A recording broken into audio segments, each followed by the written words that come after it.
Bab 1601 Sistem Perencanaan Tertinggi. Swoosh! Dalam sekejap, seluruh tempat itu sunyi senyap. Ini, apa yang terjadi? Tuan yang begitu menakutkan pingsan? Kuncinya adalah orang yang menjatuhkannya. F***CK. Ini Hua Wukwe dari fraksi surga yang meledak.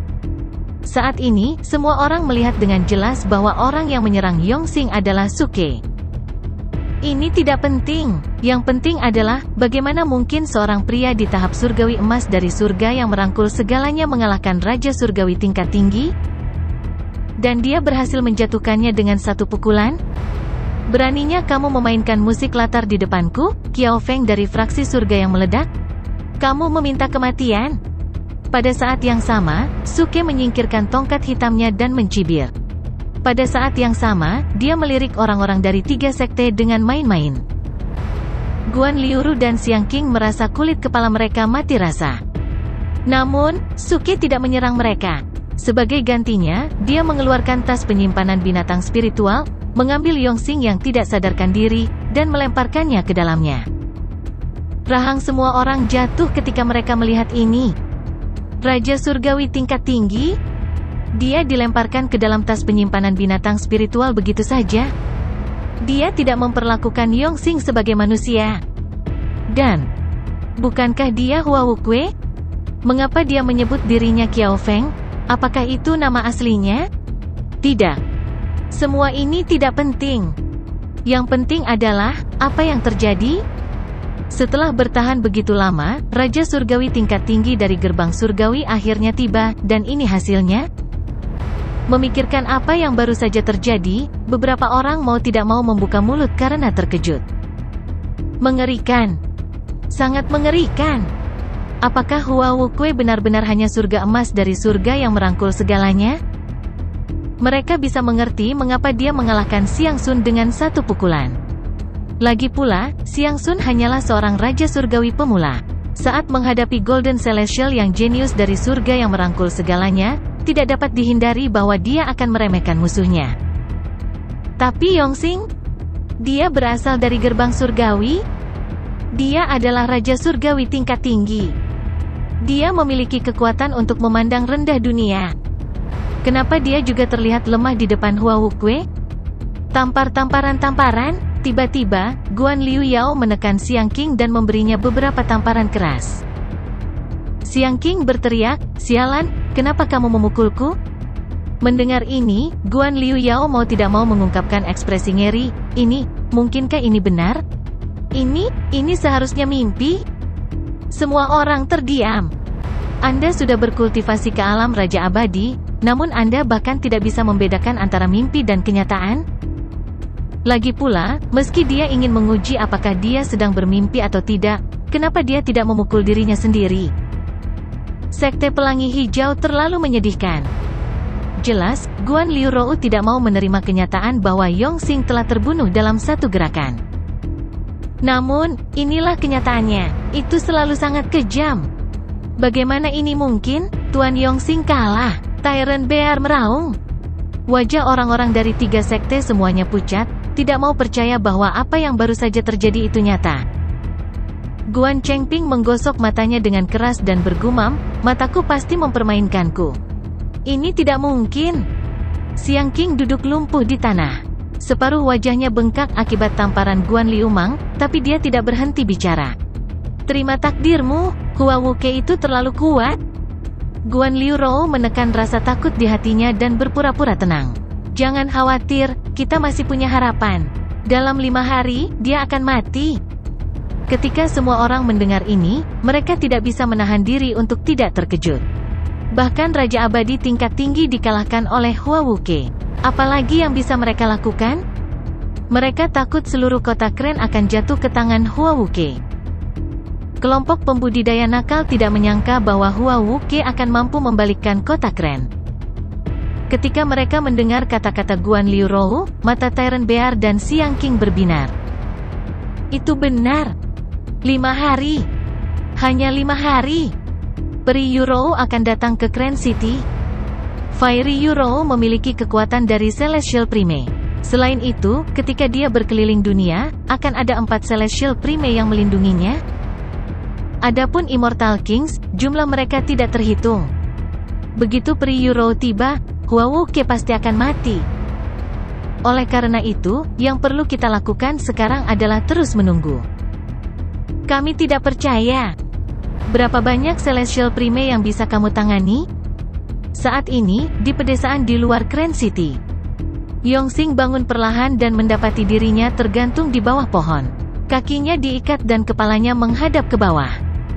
Dia terkejut. Tanpa pikir panjang, dia mencoba menggunakan kekuatan spiritualnya untuk melepaskan ikatan itu. Namun, dia menemukan bahwa dia tidak dapat menggunakan kekuatan spiritual apapun. Kau sudah bangun? Suara Suke bisa terdengar. Dia menjentikkan batu di tangannya dan membantunya untuk berbalik. Kamu siapa? Ekspresi Yongxing berubah. Dia berpura-pura tenang dan bertanya dengan suara rendah. Namun, ada sedikit kepura-puraan dalam nada bicaranya, yang membuat Suke sangat tidak senang. Baru saja, dia membiarkannya bertindak keras. Sekarang dia adalah seorang tahanan, dia masih berani bersikap keras di depanku? Dia sama sekali tidak menghormati Act of Saint. Kemudian, jangan. Suara gembira terdengar dari bawah pohon. Setelah setengah jam, Yongxing hanya memiliki sepasang celana dalam. Seluruh tubuhnya ditutupi dengan tanda merah yang ditinggalkan oleh cambuk Suke.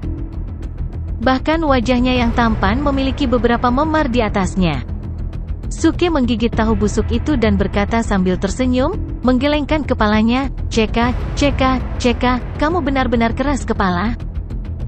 Jangan pernah berpikir untuk mendapatkan informasi apapun dariku.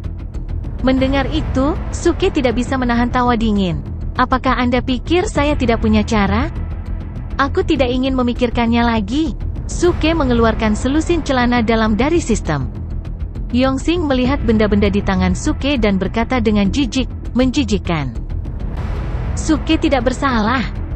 Ini adalah hadiah yang dia dapatkan karena menyelamatkan gadis itu dari Spring Breeze House. Dia bisa bersumpah bahwa dia tidak pernah melakukan sesuatu yang kotor. Orang bodoh, kamu tidak tahu apa-apa. Suke memarahinya dan kemudian menggunakan seni membaca pakaiannya. Ini adalah kemampuan khusus yang dia dapatkan dari sistem ketika dia berada di Akademi Istana Surga. Itu cukup praktis. Suke membolak-balik item dan memilih pakaian dalam berwarna ungu muda. Wajahnya menunjukkan senyum cerah dan tampan saat dia berkata, Little Purple, bantu aku menanyakan pakaian dalam itu. Mintalah untuk memberitahuku segalanya tentang gerbang surga. Melihat adegan ini, Yongxing tiba-tiba sedikit takut. Orang di depannya ini bukan hanya orang cabul, tapi juga orang dengan masalah mental. Dia benar-benar berbicara dengan celana dalam.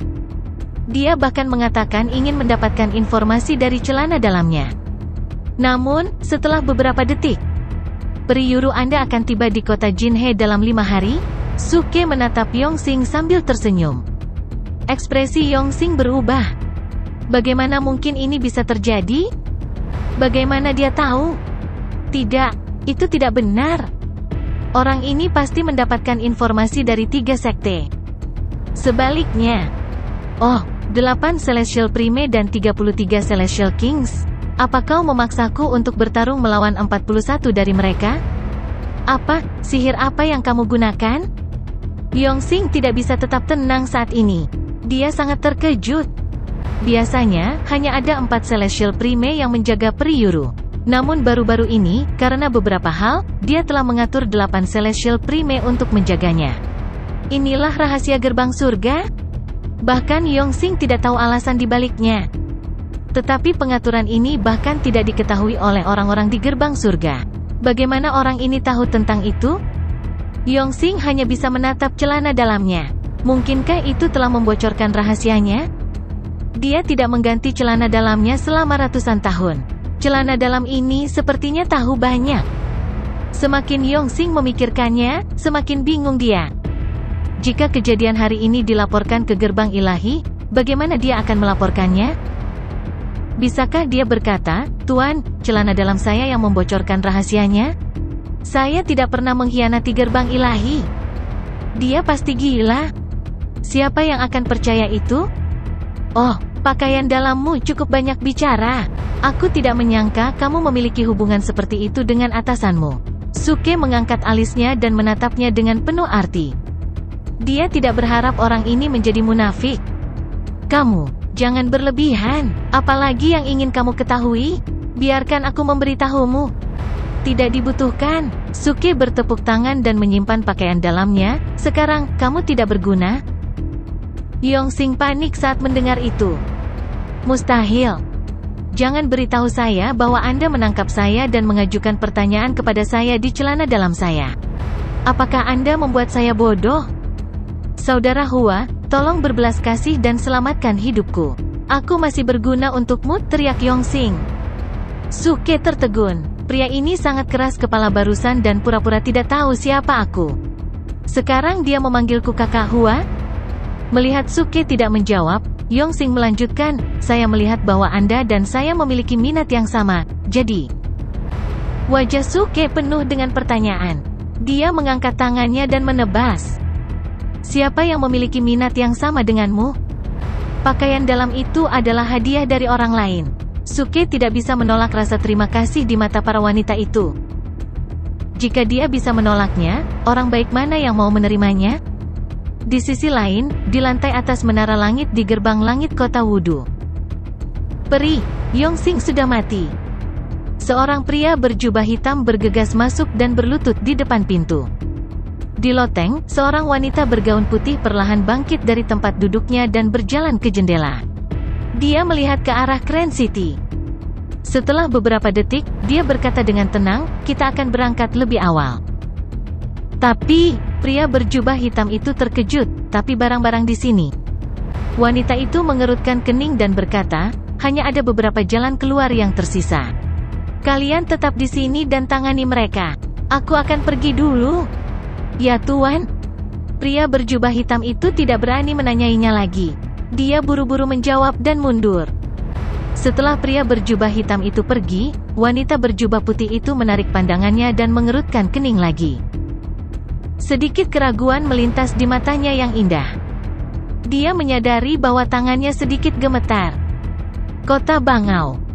Dia bergumam, ada apa di sana? Dia telah berkultivasi selama bertahun-tahun dan dianggap sebagai peri Yuru oleh para pembudidaya benua awan surgawi. Dia tidak pernah menemui kemacetan di jalan kultivasi, juga tidak pernah memiliki kekhawatiran dalam hidupnya. Tapi kali ini, dia hanya melirik ke arah Grand City. Namun, hatinya berantakan, seolah-olah ada sesuatu yang menariknya. Dia harus segera pergi.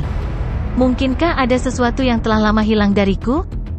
Denyut yang luar biasa seperti ini membuat peri Yurou agak gelisah.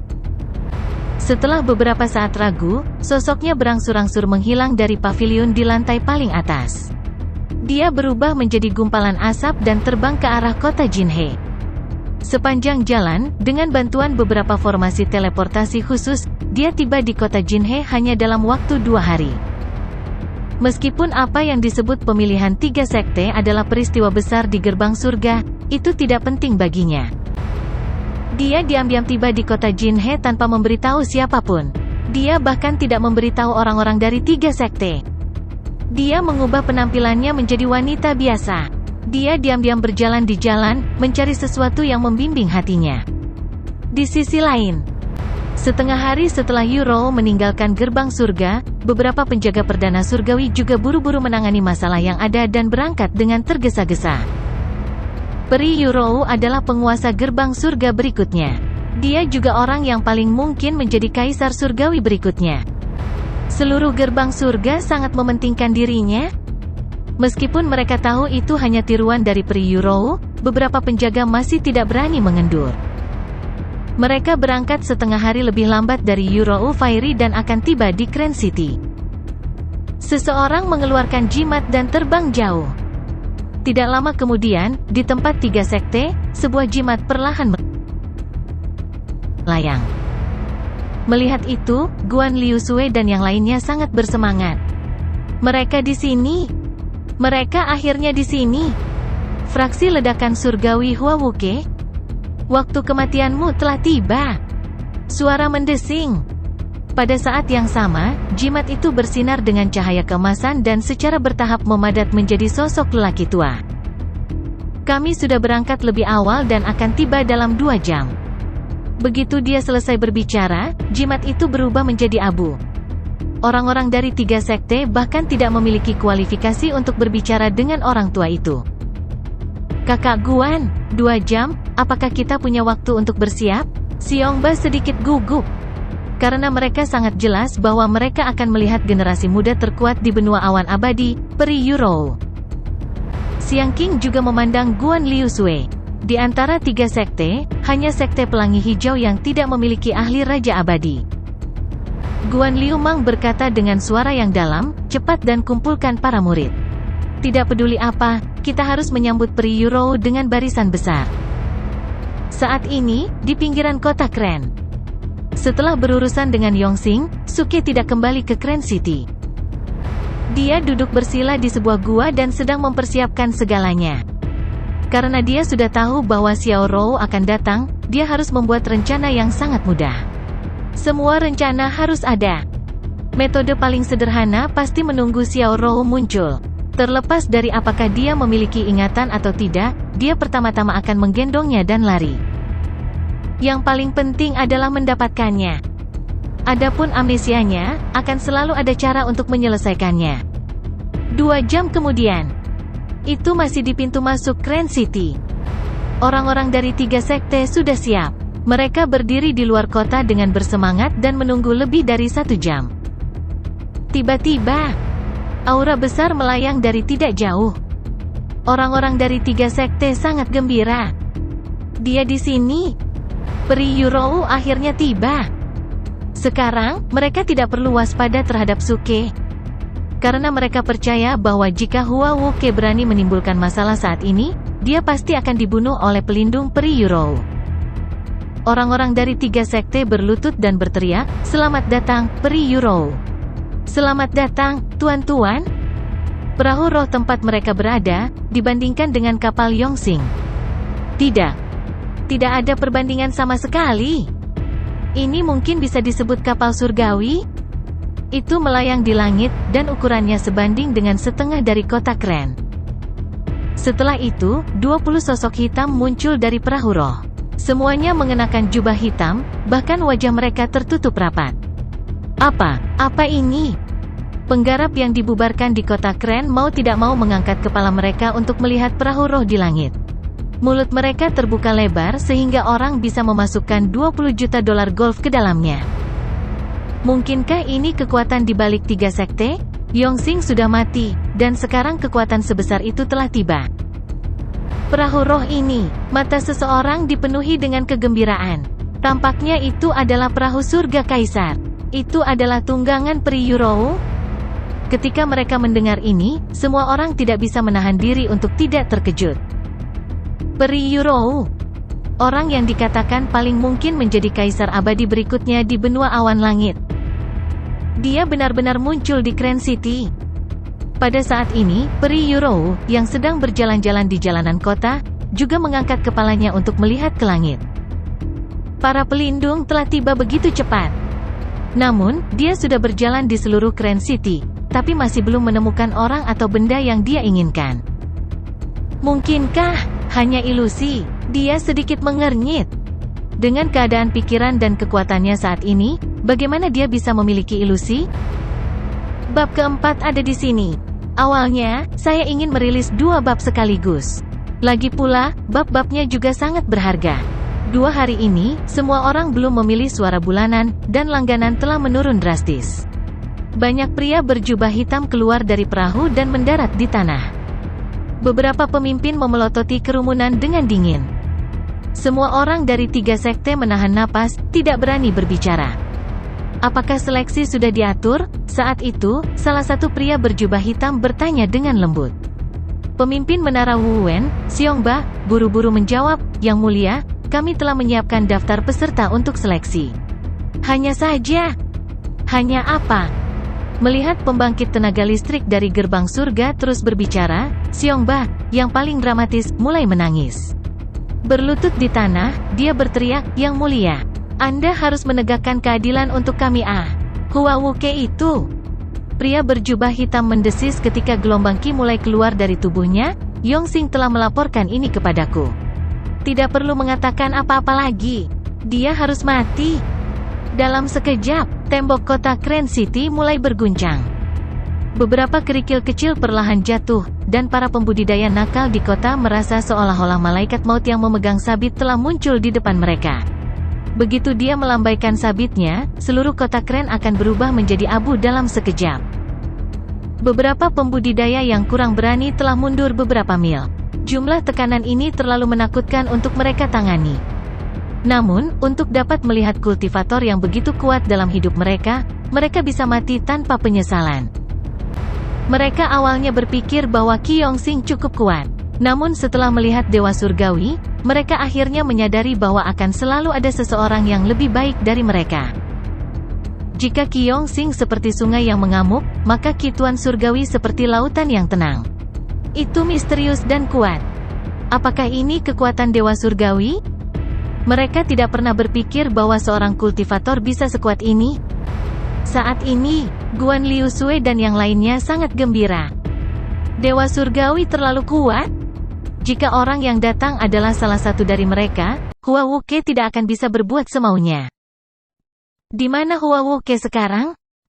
Mendengar ini, semua orang dari 3 sekte membeku. Beberapa hari ini, mereka tidak mendengar kabar tentang Hua Wuke dan tidak berani menanyakan keberadaannya. Lagi pula, sudah cukup baik bahwa dia tidak keluar untuk menyakiti mereka. Tapi sekarang, bagaimana mereka bisa menjawab?